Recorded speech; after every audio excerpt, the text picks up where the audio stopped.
என்ன செடினே தெரில. வந்துட்டோம்.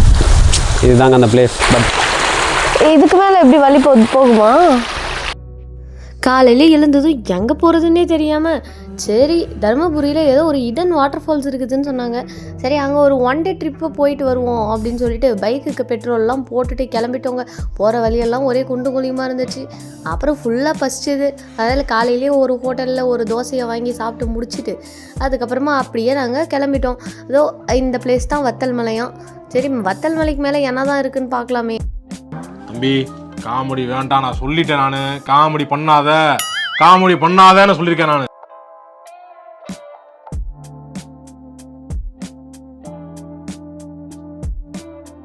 இப்போ எங்கே வந்திருக்கோன்னு பார்த்தீங்கன்னா தருமபுரியில் இருக்கிற வத்தல் மலைக்கு தான் வந்திருக்கோம்.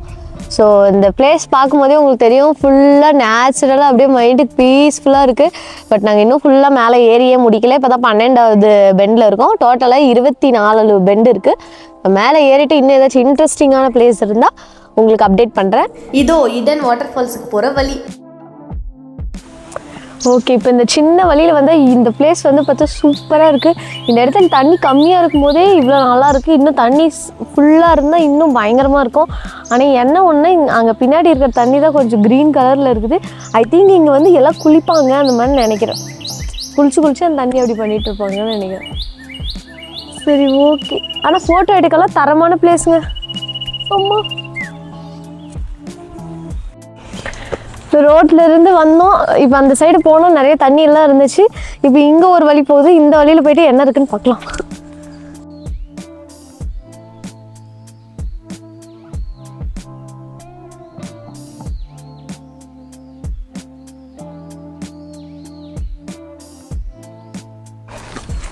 ரொம்ப தூரம் வந்துட்டோம். இன்னும் அந்த ஃபால்ஸ் மாதிரி இருக்குன்னு சொன்னாங்க. அது இன்னும் எங்கே இருக்குன்னே தெரியல. ஆமாம், இந்த என்ன நம்பி நானும் கூட போயின்னுக்கிறேன். வழியெல்லாம் பாருங்க, ஃபுல்லாக கல்லு முள்ளா இருக்குது. கடகடன் ஆடுது. யாருமே இல்லை எங்களை சுற்றி. அது இது ஒரு அடர்ந்த காட்டு பகுதி நடு. அது ஒளி இல்லை, தண்ணி ஏதோ ஒன்று கண்ணுக்கு தெரியுது. நடுறா அங்கே ரொம்ப கம்மியாக இருக்கு. ஆமாம், இங்கே பாருங்க, சுற்றியும் இடம்லாம் பாருங்க, சூப்பராக இருக்கு. இறங்கி நடிக்கல, அது என்னன்னு தெரியல. அங்கே பாருங்க, அழகா இருக்கு.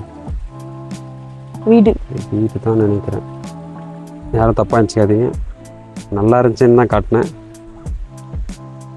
வந்துட்டோம். இதுதாங்க அந்த பிளேஸ். பட் தண்ணி தான் ரொம்ப கம்மியாக வருது. இங்கே மோஸ்ட்லி கப்புள்ஸாக வர்றது ரொம்ப டேஞ்சரு. பசங்க வந்தீங்கன்னா ஓகே தான். பட் கப்புள்ஸாக வரீங்கன்னா கொஞ்சம் நீங்கள் யோசிச்சுக்கோங்க. பாசிட்டிவாக பேசணும்னு பார்த்தா தர்தினியம் பிடிச்ச மாதிரி பேசிட்டு இருக்கீங்க.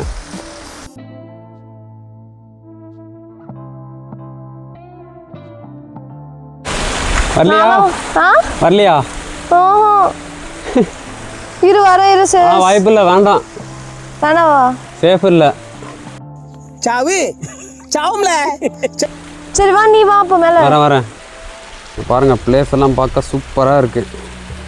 பட் எங்களால் கீழே போக முடியல. கீழே போக வழி எங்கே இருக்குன்னு தெரியல. தண்ணி கொஞ்சமாக தான் வருது.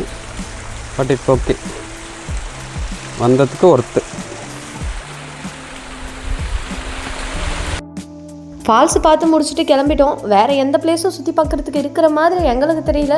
உங்களுக்கு ஏதாச்சும் தெரிஞ்சால் கமெண்ட் பண்ணுங்கள். அங்கே போகிற வழியில் அப்படியே காஃபி செடியெல்லாம் இருந்துச்சு. அதெல்லாம் பார்த்து முடிச்சுட்டு அப்படியே நாங்களும் கிளம்பிட்டோம். என்ன செடினே தெரில, பார்க்க சூப்பராக இருக்குது. பாருங்க, விஞ்ஞானி கண்டுபிடிச்சிட்டாங்க. என்ன செடி? என்ன செடி? விஞ்ஞானி கண்டுபிடிச்சிட்டாங்க. அப்போ கரெக்டாக தான் இருக்கும்.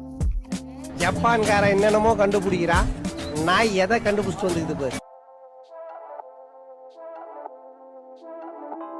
இங்கேருந்து கிளம்புறப்போ அவ்வளோதான், நேரம் வீட்டுக்கு தான் போகிறோம். என்னாச்சுப்பா?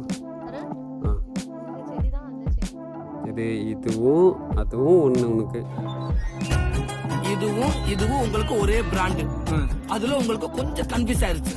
ஆமாண்ணே. இங்க தண்டு ரெண்டும் ஒரே மாதிரி இருக்குது. வேற வந்து இது குட்டிஸா ஒயிட் பண்ண, அது இதோட ஃபேமிலி. ரெட் பண்ண, அது வந்து பண்ண ஃபேமிலி. ஒரு புத்திசாலித்தனம். போமா.